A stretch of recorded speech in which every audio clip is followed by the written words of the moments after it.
हरे कृष्णा, राधे राधे दोस्तों, जय माँ दुर्गा। आज हम सुनेंगे माँ दुर्गा के 9वें स्वरूप माँ सिद्धिदात्री की कथा। माँ सिद्धिदात्री 4 भुजाओं वाली है। इनका वाहन सिंह है। ये कमल पुष्प पर भी आसीन होती हैं।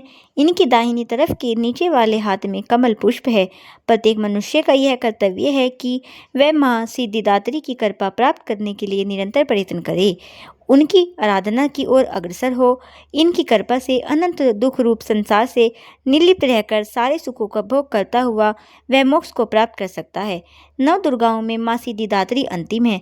अन्य 8 दुर्गाओं की पूजा उपासना शास्त्रीय विधि विधान के अनुसार करते हुए भक्त दुर्गा पूजा के 9वें दिन इनकी उपासना में प्रवृत्त होते हैं। इन सिद्धिदात्री माँ की उपासना पूर्ण कर लेने के बाद भक्तों और साधकों की लौकिक परलौकिक सभी प्रकार की कामनाओं की पूर्ति हो जाती है। सिद्धिदात्री माँ के कृपा पात्र भक्त के भीतर कोई ऐसी कामना शेष बचती ही नहीं जिसे वह पूर्ण करना चाहे।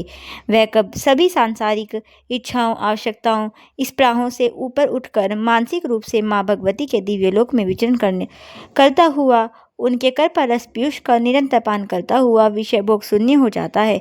माँ भगवती का परम सानिध्य ही उसका सर्वस्व हो जाता है। इस परम पद को पाने के बाद उसे अन्य किसी भी वस्तु की आवश्यकता नहीं रह जाती। माँ के चरणों में यह सानिध्य प्राप्त करने के लिए हमें निरंतर नियमनिष्ठ रहकर उनकी उपासना करनी चाहिए। माँ भगवती का स्मरण, ध्यान, पूजन हमें इस संसार की असारता का बोध कराते हुए वास्तविक परम शांतिदायक अमृत पद की ओर ले जाने वाला है। इनकी आराधना से जातक को अनिमा, लधिमा, प्राप्ति, प्रकाम्य, महिमा, इशितु, सर्वकाम वसायिता, दूर श्रवण, प्रकाम को प्रवेश, वाक सिद्ध, अमृतो भावना, सिद्ध आदि समस्त सिद्धियां, 9 निधियों की प्राप्ति होती है। आज के युग में इतना कठिन तप जो कोई नहीं कर सकता, लेकिन अपनी शक्ति अनुसार जप, तप, पूजा अर्चना कर कुछ तो माँ की कृपा का पात्र बनता ही है। प्रत्येक सर्वसाधारण के लिए आराधना योग्य यह श्लोक सरल और स्पष्ट है। माँ जगदम्बे की भक्ति पाने के लिए इसे कंठस्थ कर नवरात्रि में 9वीं के दिन इसका जाप करना चाहिए। या देवी सर्वभूतेषु माँ सिद्धिदात्री रूपेण संस्थिता, नमस्तस्यै नमस्तस्यै नमस्तस्यै नमो नमः। बोल दुर्गा मैया की जय।